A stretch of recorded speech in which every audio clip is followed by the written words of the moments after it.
The previous generations have said that, like my mom or my dad would say, we also had issues, but we've lived our life without a therapist, and now your generation needs all of this, which sometimes feels like a first world problem. What do you have to say about that? Till the time we are out there seeking help, your therapist will tell you that, okay, you have just come because you think you have a problem, you're okay. And if you genuinely have a problem, your therapist will again take care of you. But for our parents' generation, I just feel like I wish they had a therapist so that the generational trauma could stop there. Yeah. But we are taking therapy to stop it here now. Really? So that it doesn't come over to our kids. Yeah. It ends with us. It ends with us.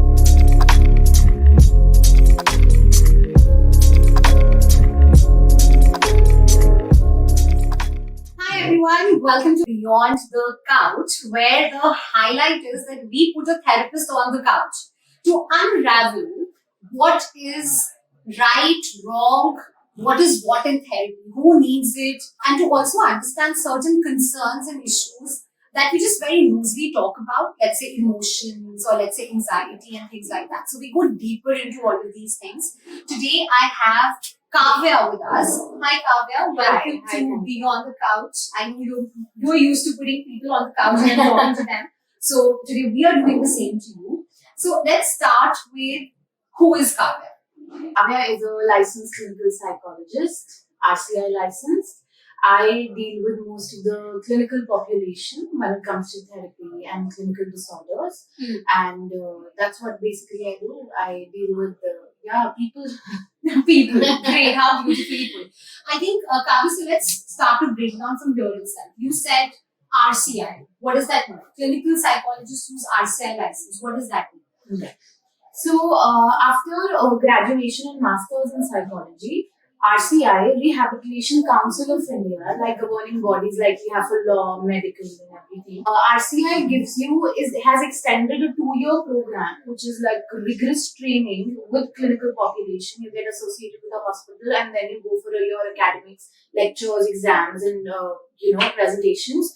And after the completion of the course, you get a proper license to practice as a clinical psychologist.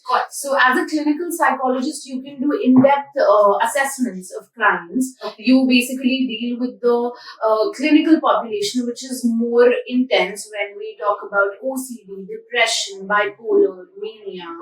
Okay. Right? Okay. And versus a counseling psychologist who has done a diploma after their masters in psychology, who deal with the basic issues of life, say relationship issues, work stress, but we go dig deeper and go and so we talk about clinical disorders and things like that. Yes. Perfect, Kavya. So Kavya, what do you specialize in? Tell us what is one or two special themes that you go very core deep with the populations that you see.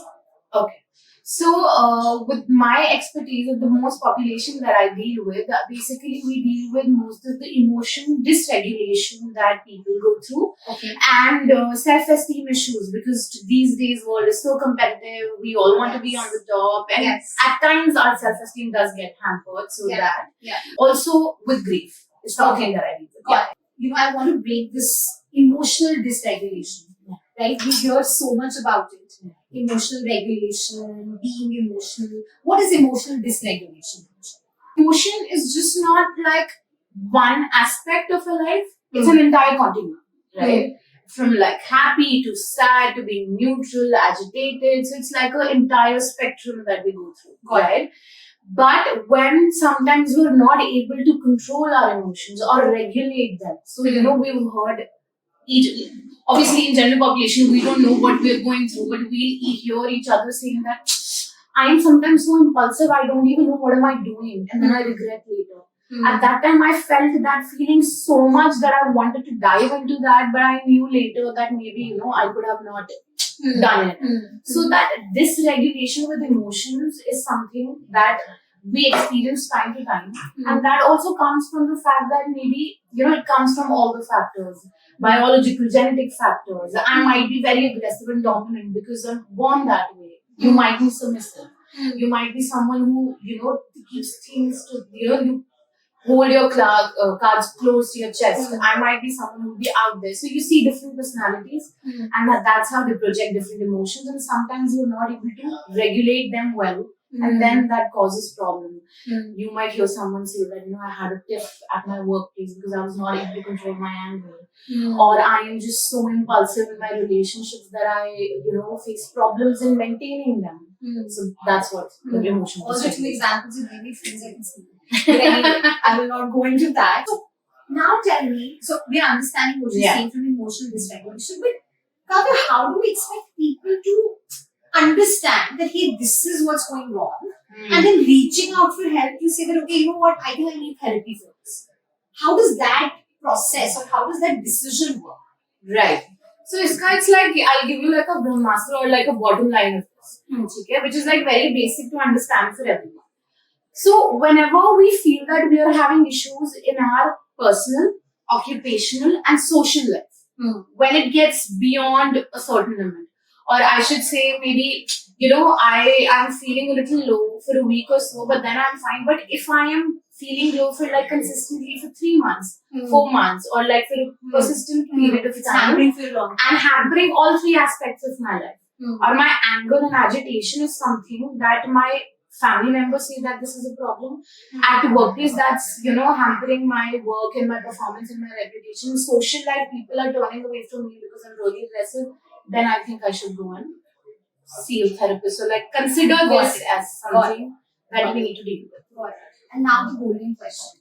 How can therapy help? Because people is like, I can just go and talk to my friends. I can go and talk to just, I don't know, to my mentor or whatever. But how does therapy help you? This is a very basic question that I do keep hearing a lot of times, and my only go-to, way of telling people things is to just like give them examples from their personal life so they understand. So, for example, if I'm having chest pain and I'll see on WhatsApp University ki kada pee lo, ye kar lo, wo kar lo, and my friend and Dabi and everyone will say that. But when that's persistent and when that's something that's really troubling me, it's better to go to a doctor who will do like sort of investigations, diagnose it, and maybe tell me that maybe, I have breathing problem or like borderline pneumonia, I need to get treated for that particular thing. And that's why when it's emotions, feelings, I think we need to come to a professional and not just like, sometimes it's great. Our go-to thing is to go to someone who is our confidant. Yeah. But sometimes beyond that also we don't get solutions to that. I still feel the same. But like I always turn to that friend and rant, but it's not coming to like, I'm not finding a solution to that. Then I think we should consider a mental health professional. Got it.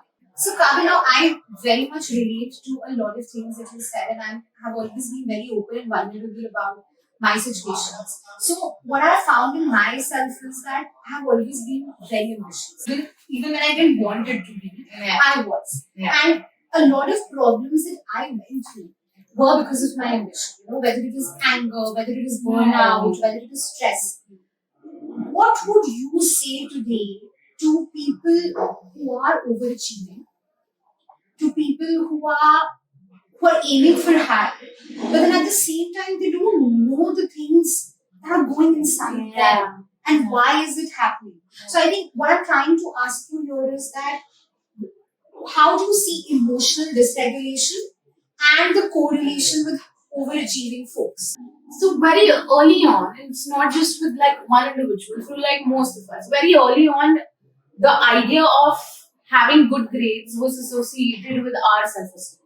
Absolutely. Right? Yeah. So if I am I'm the topper of my class and then I'm the Sharma ji ka beta in my extended family, then that child used to get like a certain prestige and izzat everywhere, right? And deep down somewhere or the other, if not in academics, every individual wants to excel at something where they can associate that with their self-esteem. And that's why that, high-driven, ambitious and overachieving instinct comes in us. But in that zone, in that journey, we don't realize where to stop, where to take a break. Yeah, that's me. Right? So if I don't put my car at a stop time to time to do like the servicing and tire ka nut bolt check karana and pit fuel dalwana and everything, then I can't run my car straight 500 kilometers to Ladakh. Absolutely. It'll crash. Absolutely. Right? Yeah. So being driven and ambitious is not a problem. I'm not shaming that. I'm just saying that we need to realize and have realistic goals. If I want like a startup or a turnover of like 100 CR, that cannot be done in 2 years or overnight. I need to have a realistic goal, take my breaks, know that okay, this is a step-by-step process. Celebrate every step, Kavya, and not that end goal. Celebrate every step. Fuel yourself with a little confidence and motivation, and hold on to the fact that patience is the key. We cannot overnight achieve everything. Social media will tell us, oh, this person got that, they bought a new car, everyone is having a great life. We can't do that. And when we get influenced and when we try to run over our dreams and we want to go beyond and faster, we get impatient. We feel that we are missing out on so many things. What do I need to do? Then that hits our self-esteem so bad. And when it goes really downhill, it can actually give us symptoms of depression, anxiety. And हम जिस space पे हैं उससे भी पीछे आ जाते हैं. So I almost feel that I'm talking to my own therapist here, because that's what she keeps telling me. And I think Kavya, a lot of people who are listening to this now will say that yes, we hear you. We know that we have to take breaks. We know that social media is influencing us. But somewhere deep down, you're still not able to exercise it, right? Like, I can't. I know that, my alopecia, my stress was all because somewhere I was getting pressurized that I have to keep on achieving XYZ goals as an entrepreneur. Why do you think that's happening? Why do you think that people are not being able to take a break? Because the situations are getting worse. They're not getting any better, right? So why do you think, is there any intrinsic human behavior that we're missing out on? And then the other point I want to know is that we're seeing more Gen Zs and millennials for whom these things are rising. Yeah. So what do you think? Why is it that? See, if you speak to your father, if you speak to that generation, they have put in years of mehnat in their to set up an empire, to maintain that goodwill and everything. Here, I think in Gen Z, in our generation, I feel like everything we want things very quickly.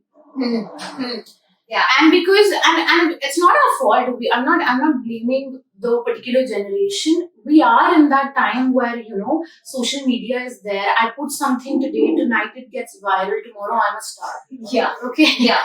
So everything is just so quick and accessible. Success is also something that we think should be quickly accessible. Because everyone, we put something on social media that gets famous. Someone is an artist, someone is singing, and everybody is so famous in no time. And that's why I feel like that idea of that turtle in the rat and turtle race. We don't want to be that turtle. We want to be the rabbit who just jumps and hops and reaches the destination.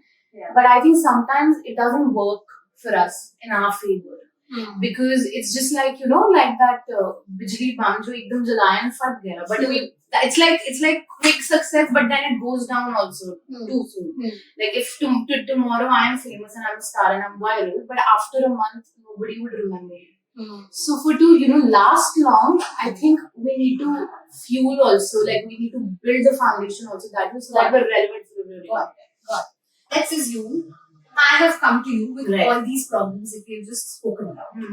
And I'm saying that, okay, Kavya, be my therapist, help me out in this. How are you going to help me? How are you going to go like step 1, step 2, outcomes, progress? First of all, we need to know that it's different for every individual. We all are dynamic humans. For us, I think that's what makes mental health very subjective. It's very complicated. Absolutely. But for me, the go-to blueprint would be to understand what you are feeling. While in therapy, I always feel that I should not come as like, I should not be overcoming. I should not be like a student-teacher relationship that I'll speak and you listen and follow and do the homework. I want you to tell me your part. I would really want to listen to it 100 times if you tell me the same thing. I want to validate it. And once we've done with that part, that you've poured it all out and you feel like, okay, someone has heard me, then we'll navigate through problems. In that process also, what are the short-term goals, what are the long-term goals, what are the things you are comfortable tapping on? Because sometimes we want to talk about it, but it's just like so deep down that we can't immediately fix it. So what is the easiest thing we can work on today? Maybe like we can start going for a walk, if not like gymming 10 kgs biceps, okay? And then going further and digging deep in our problems, from like physical activity to like mentally. I have a negative view of the world. Everybody hates me. Everybody's judging me. Then I'll be like, okay, why? What do you think? And I'll give you like alternative perspectives, and you choose if you like them or not. So my biggest fear is that I hope I'm not imposing anything on my client, but yeah, it'll be driven by you. I'll take the back seat, but I'll be guiding you. I'll have the Google Maps and Hearing, I feel like I wish you were my therapist. Oh damn! This is going to be conflict of interest. Yeah, but very nicely put. Great. Is there anything else you want to add to this emotional dysregulation bit? I just feel like we hear a lot of mindfulness on social media also. It doesn't have, it's not supposed to be that fancy as it seems on Instagram. But mindfulness basically means that being present in this moment, right? And that's what really helps with emotional dysregulation, because mostly the core of emotional dysregulation is that I am thinking about the future, I'm getting anxious, I'm ruminating about the past events, and then like judging myself and being like, oh my god, what a stupid person I was back then doing that. And we are stuck in the past, stuck in the future. Where does the present go? Yeah. In the gutter. And I just almost did it while this conversation was happening. While I was present listening to you, but everything that you said, my therapist conversations came back to me, and I was thinking of the past, and I was thinking of like, oh God, how much I get tensed about my future. Yeah. So that is so true. That's so nicely put, Kavya. Thank you so much for that. I want to ask you, how long have you been with MindPeers? 6 months. 6 months. Okay. I'm a new baby here. But we're glad to have you. And almost how many clients are you seeing at this point in time? Unique clients through MindPeers? Like weekly basis or weekly? Yeah, just overall. Total number of clients. I think 30 to 40 clients. 30 to 40 clients. Brilliant. Great. I think just very last question from my side. Because you talked about the generational things. Previous generations have said that, like my mom or my dad would say, we also had issues, but we did, we've lived our life without a therapist, and now your generation needs all of this, which sometimes feels like a first world problem. What do you have to say about that? Do you agree that Gen Zs and millennials can do without it? Do you think that we are being, I don't know what the right word is, but do you think that maybe we're being over-analyzers about it, we're really very narcissistic about it, that we are seeking out for help? What is your view on that? I feel like till the time we are out there seeking help, your therapist will tell you that, okay, you have just come because you think you have a problem, you're okay. And if you genuinely have a problem, your therapist will again take care of you. But for our parents' generation, I just feel like I wish they had a therapist so that the generational trauma could stop there. Yeah. But we are taking therapy to stop it here now. Really? So that it doesn't come on to our kids. Yeah. It ends with us. It ends with us. Because I see, a lot of my clients will tell me that, okay, I've been this way, and I will, like, for example, overachieving. Why are you so driven about, like your marks and everything? And that particular client, ex-client says that because when I was young and if I did not score well, my mother wouldn't talk to me for 3 days. This is like my life. Yeah, because it happened to me that if I was getting even a 98 out of 100, I would be scolded for that. Yeah. So, and why did they do that to us? Because for them also, the ideas were so skewed that my bacha should be like this. Or if my husband is doing this way, then it's my responsibility. It's okay. I am the wife. It's okay. Or because the man has to be the man, so whatever he does is okay. So I'm glad at this point people are coming for therapy. If they are going too extreme, we can stop them. If they are coming for good reasons, we can help them. But at least they're out there speaking about it. Brilliant. No, I love this. Kavya, just one more last thing. Why did you choose to become a psychologist? Oh, damn. Okay. So, I I think for the longest time, it's not something which erupted all of a sudden. I think ever since I was in 6th grade, I knew that I can't be like this BCom, MBA, finance, 6'5", blue eyes, not me. Okay. But yeah, I was at that time as a 12-year-old, I did not know much about psychology, mental health for sure. But I was like very fascinated with phobias and how mind works, and I used to study the case studies on internet.